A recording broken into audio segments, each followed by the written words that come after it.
Olá, meu nome é Pedro Duarte da Umbu.doc e em parceria com a TG Mídia viemos apresentar Rostos de Uruguaiana. Personalidades importantes da nossa história, da nossa cidade, como Antônio Augusto Brasil Carus, Comar Pereira Duarte e Tunico Fagundes. Juntos, essas personalidades têm quase o mesmo tempo de idade da nossa querida Uruguaiana. Este filme é produzido com verba da Lei Paulo Gustavo e convidamos a todos para prestigiar o nosso trabalho.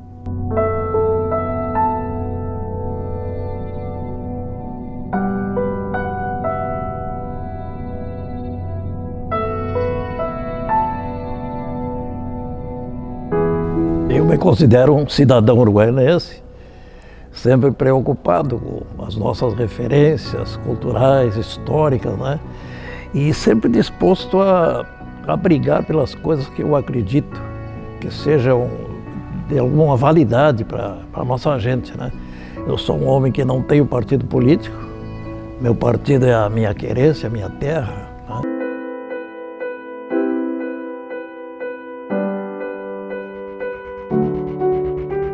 Eu sou um produtor rural, médico veterinário, né? Já aposentado certamente. Mas eu diria assim, Tiago, que nós aqui no campo temos uma ligação muito forte, que eu chamo da ligação telúrica, que é esse triângulo amoroso que existe em terra, homem e animais. Isso é o que forja a nossa personalidade, é o que nos dá a vivência do dia a dia. Então eu sou isso, uma pessoa apaixonada pelos animais, apaixonado pelo campo. Nunca pensei na minha vida em fazer outra coisa que não fosse a faculdade de veterinária, ou trabalhar no campo simplesmente.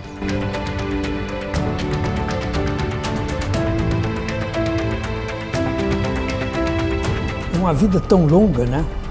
Tão cheia de idas e vindas, para mim que é meio difícil eu condensar tudo, mas posso dizer assim, tentando resumir, que eu nasci no Alegrete, né?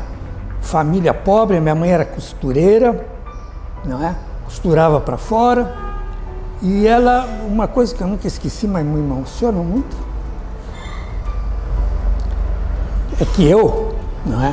Era encarregado de, quando ela terminava os vestidos,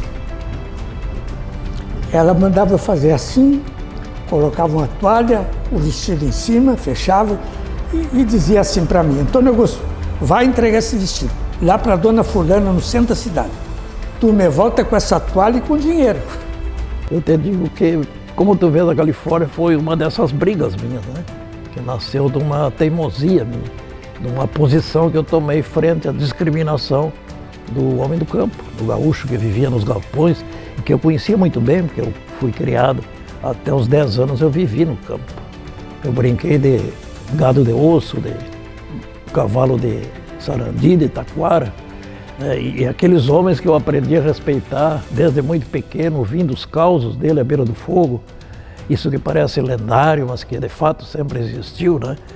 E vendo a coragem dele domando um cavalo, a habilidade dele fazendo um tiro de laço, ou ensinando a rédea para um cavalo novo, né? Essas coisas todas meio criaram uma admiração por aquela gente, aquela cultura.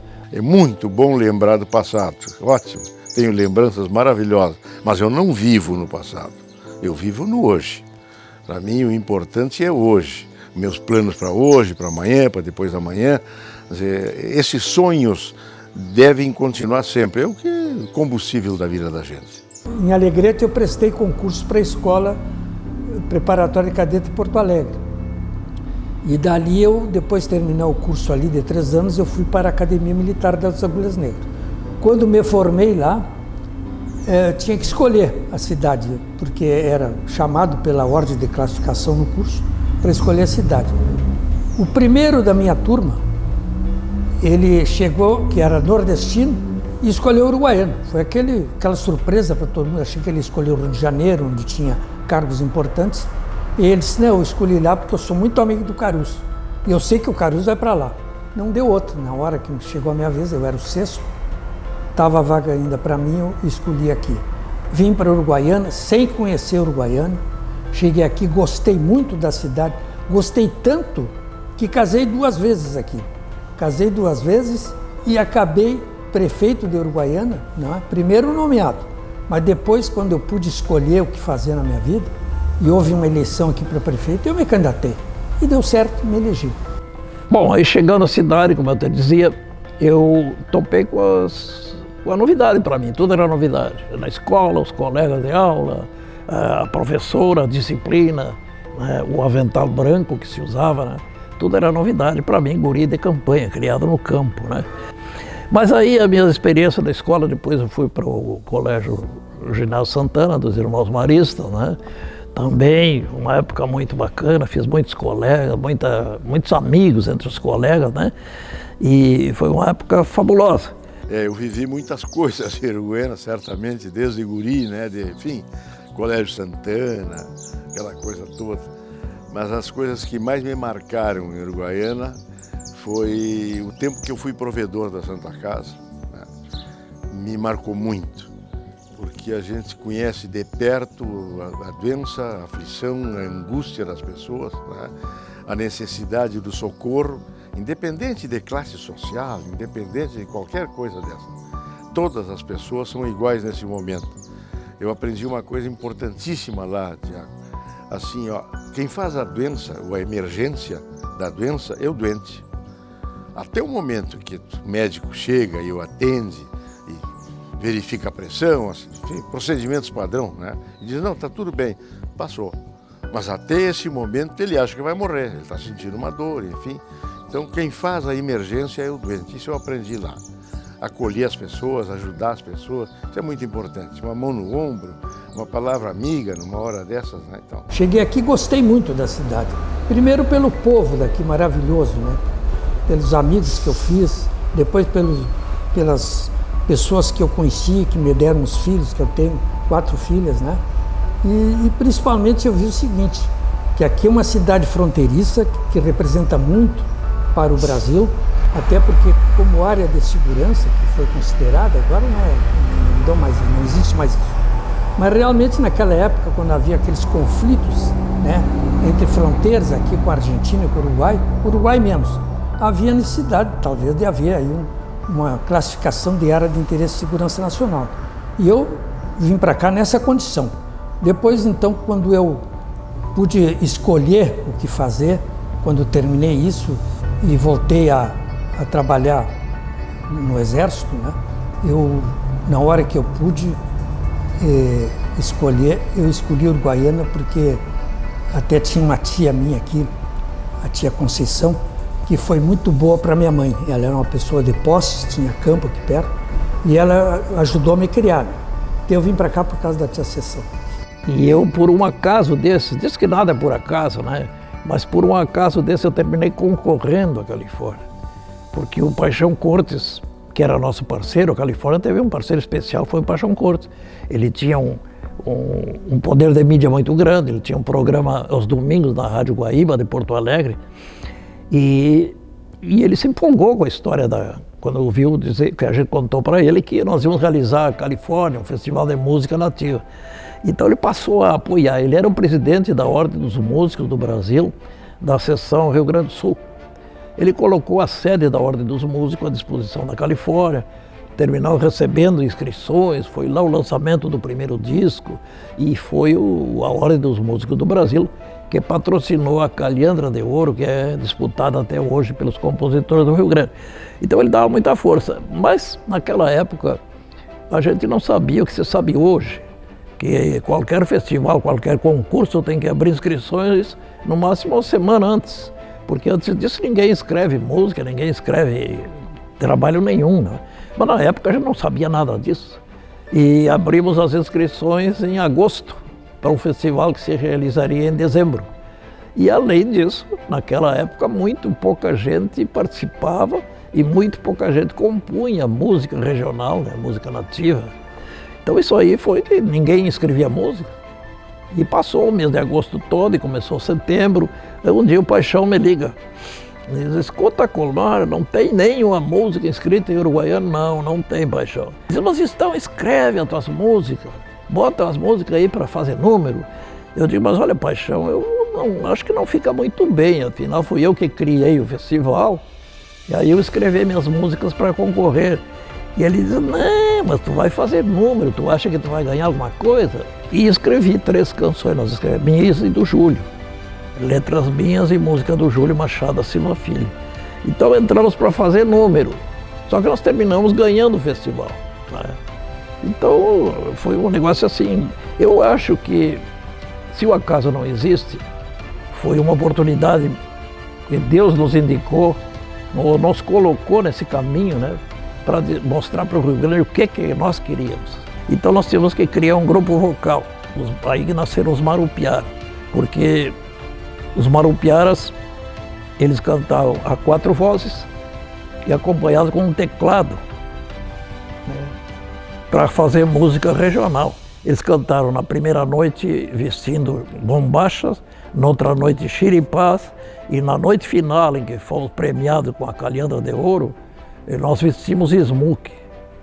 Então, mostrando com isso que a música do Rio Grande podia ser representada tanto lá nos galpões do xiripá, nos campos da bombacha, ou nos salões, que era essa a ideia que a gente tinha de que, do jeito que estivesse vestido, nós podíamos ser gaúcho também, né? Outra coisa que me marcou bastante foi o tempo que eu trabalhei, quer dizer, como secretário, né? Tanto de obras, como de segurança, como de cultura, né? Enfim, são áreas completamente diferentes e nada a ver com a medicina veterinária, mas de qualquer maneira se dá muita vivência, no meu sentido, as pessoas, né? As pessoas. Tu está arrumando uma rua na Secretaria de Obras e os proprietários vêm reclamar que tu está arrumando a rua. Eu digo, mas como a senhora não está contente? Estou passando uma lâmina aqui, está ficando assim, e o pó? Entendeu? Isso a gente aprende, só aprende vivendo, né? Só se aprende vivendo. E na cultura também, a mesma coisa. Então, na segurança, então, nem se fala, né? É muito aprendizado. Então, eu diria que isso aí é o que mais me marcou na vida. Até o momento. Eu estava servindo no 8º de cavalaria. Majorzinho, acho que recém-promovido tenente-coronel. Nem acompanhava bem a política nacional. Estava vendo aquela história de derruba o presidente, assume um governo militar, aquela história toda. Quando eu estou assistindo televisão, na minha casa, eu e a minha senhora, minha esposa, que era Débora, o Jornal Nacional lhe deu assim, o noticiário local que existia. Diz, acaba de ser nomeado pelo presidente da República prefeito de Uruguaiana, considerada a área de segurança, área de interesse da segurança nacional. O major, eu estava recém sendo promovido, Antônio Augusto Brasil Caruso. Eu achei aquilo estranho, fiquei pensando por que eu, né? E aí tentei ligar para algumas pessoas, não souberam me informar, principalmente o prefeito que estava aqui, que era o prefeito que estava na época, né? Era já a área de segurança aqui, e ele não soube me informar. No outro dia, eu tinha que me apresentar em Porto Alegre. Fui lá e ninguém me disse por quê. Estava reunido no Palácio Piratini, as lideranças daqui que foram convidadas, o comandante do 3º Exército, e eu cheguei ali, terno civil já, constrangido, porque eu não era acostumado às lides políticas da época, né? Nem estava por dentro do que estava vendo. Já estava minha mãe ali, uma tia minha, aguardando. E aí, na hora leram o decreto do governador e eu assumi. Assumi e vim para o Uruguaiana. Junto comigo vinha o prefeito interino que estava aqui, Dr. Nilton Luzardo Rich, uma pessoa muito boa, já falecida. E ele veio de lá até aqui me explicando o que era governar uma cidade como Uruguaiana. Foi interessante. Que eu tive a sorte de contar com essa ajuda dele durante as 8 horas que duraram a viagem. Eu ouvi uma vez um escritor dizer, um desses entendidos do assunto, que para o sujeito escrever, ele tem que ter uma história e tem que saber contar, né? E histórias a gente vai juntando tanto ao longo da vida, né? Tanta coisa que a gente vê, a realidade é sempre tão rica, né? E que todo dia tu tem história para contar. E aí vai, de repente, eu já não era novo, foi em 1989, quando eu lancei meu primeiro livro, né? E desengavetei o livro, né? Eu não comecei tão jovem. Eu me lembro que o Aparício Silva Rilo, quando eu mostrei, era meu amigo, Rilo, o pessoal admirava, um poeta extraordinário, ele eu mostrei para ele o livro que eu era... Não, eu tinha editado, ele estava lançando, e ele pegou o livro e me disse: como eu gostaria de ter feito isso. Lançou meu primeiro livro, era um livro maduro, era um cara que já... Ele se arrependia de ter lançado um livro muito novo, mas eu acho que não, porque é um depoimento aquilo, um documento da tua evolução, né? E em todos os meus livros, se alguma coisa eu quero deixar, é justamente isso, é tentar que as pessoas conheçam uma cultura, porque todos eles têm uma reverência ao campo, os costumes, as lendas, a maneira de pensar desse homem do campo que eu admiro muito, que é o gaúcho. Eu procuro retratar em tudo que eu faço, em tudo que eu escrevo. É essa questão que envolve a hospitalidade. Isso é uma lição de infância que tu tens, né? E tu consegue concretizar isso à medida que tu vive na tua cidade e podes assim receber as pessoas como elas devem ser recebidas. Essa questão que envolve assim quem é quem, né? Aí chega uma autoridade ou chega uma pessoa mais comum possível, eu sempre acho que a gente tem que receber da mesma forma, tem que ter o mesmo procedimento com todas as pessoas. Então isso é marcante na vida da gente, à medida que tu consegues botar isso em prática. Mas quer saber o que eu senti no momento, talvez, daquela ocorrência de 64? Dizer a verdade, eu fui surpreendido. Eu era um militar daqueles compenetrado, né? Abracei a carreira por acaso, porque eu era um guri pobre no Alegrete, fiz concurso para a Escola de Cadetes de Porto Alegre, passei, e aí deslanchei na minha carreira, vindo servir a Uruguaiana. Não tinha nada a ver com política. Me surpreendeu, cara, ver na televisão que eu ia assumir a prefeitura dessa cidade. No outro dia, viajei para Porto Alegre, cheguei lá, me apresentei no palácio do governador, estava lá o comandante do 3º Exército, os convidados do Uruguaiano, o prefeito que estava interino, Dr. Nilton Rosário Rucho, e eu, na hora de falar, vou dizer a verdade, não sabia nem o que dizer. Só disse que era uma honra, né, governar uma cidade como Uruguaiana, da importância que tinha, né, para a história até política daqui, considerado todos os fatos históricos que tinham ocorrido aqui, como a retomada da Uruguaiana, né? Na época a Uruguaiana estava ocupada por tropas paraguaias que haviam invadido. Veio Dom Pedro II, imperador do Brasil, de navio até Porto Alegre, com tropas brasileiras, de lá vieram a cavalo e de carruagem, chegaram aqui, cercaram a Uruguaiana e retomaram a Uruguaiana das tropas paraguaias. Que foi um fato importante na história e que eu me lembrei naquela hora que eu estava sendo nomeado dessa cidade, né? Mas abracei a causa com muita satisfação, conheci gente boa aqui, convoquei para trabalhar comigo como secretário só pessoas da cidade que não tinham exercido cargo político nenhum. Foi uma equipe muito boa, tanto na área de saúde, educação, administração, obras, tudo pessoas. Mas com isso não queria dizer que eu não achasse entre aqueles que eram políticos e que estavam exercendo cargo, não tivesse condições. É que eu quis renovar com tudo, né? Já que eu representava a renovação, né? Essa história de Uruguaiana me emociona muito. Eu tenho muito orgulho de ter nascido aqui, de ser uruguaianense. E quanto a ter feito muito, eu não acho que eu fiz muito. Eu gostaria de fazer muito mais. Eu tenho vários projetos que eu ainda queria ver. Ainda vou tentar, né?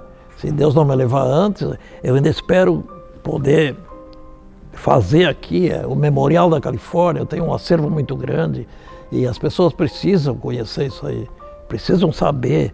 Uruguaiana parece que não se orgulha de certos feitos onde ela desponta como uma representatividade muito grande, ela desponta como um exemplo para outros povos, né?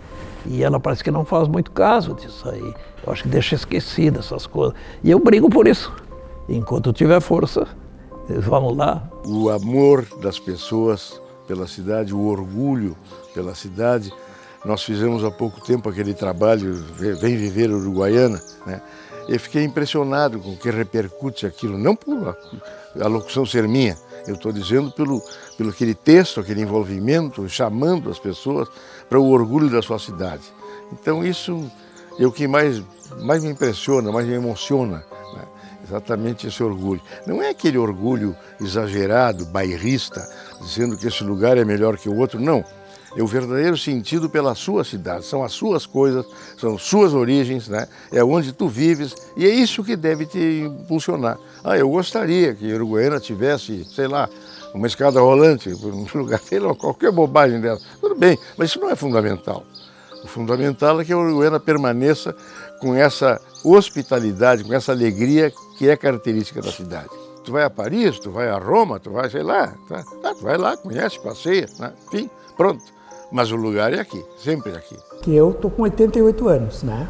Já vivi muito e passei por tudo, né? Desde a minha infância pobre, não é? A vitória que eu conquistei, o ingressar no Exército, numa escola de cadetes, por esforço próprio, sem cursinho para fazer o exame de admissão, tudo isso aí marcou muito na minha vida, principalmente quando eu vim para cá, que eu escolhi a primeira cidade uruguaiana para servir, quando me formei.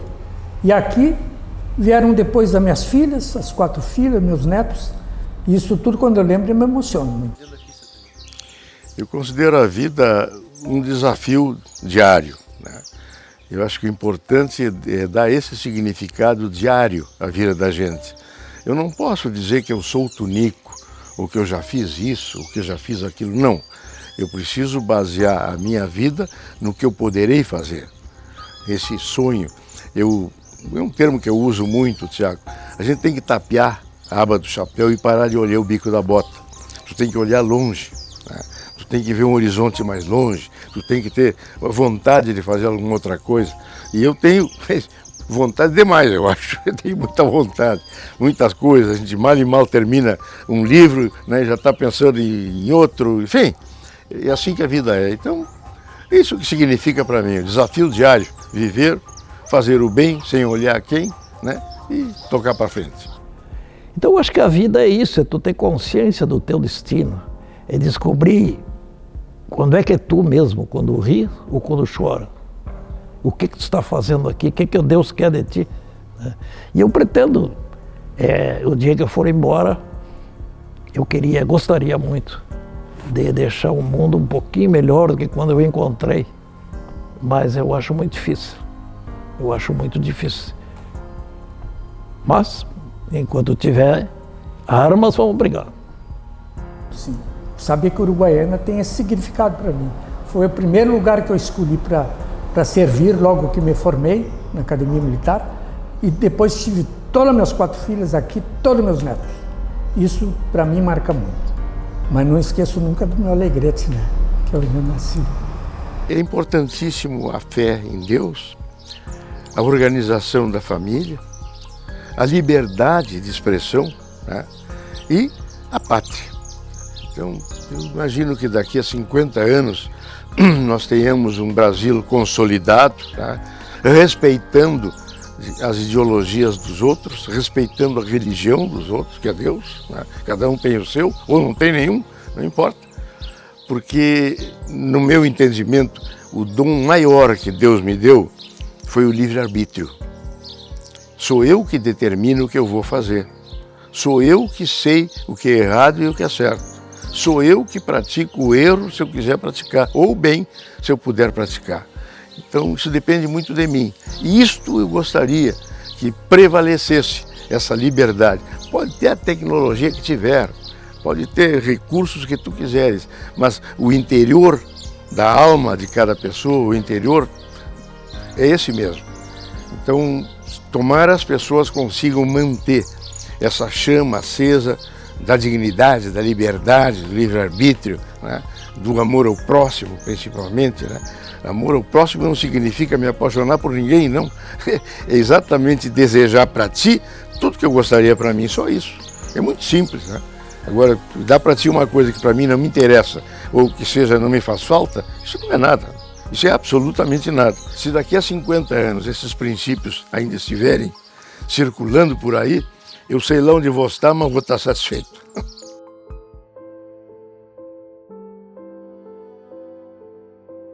Uma gazela ferida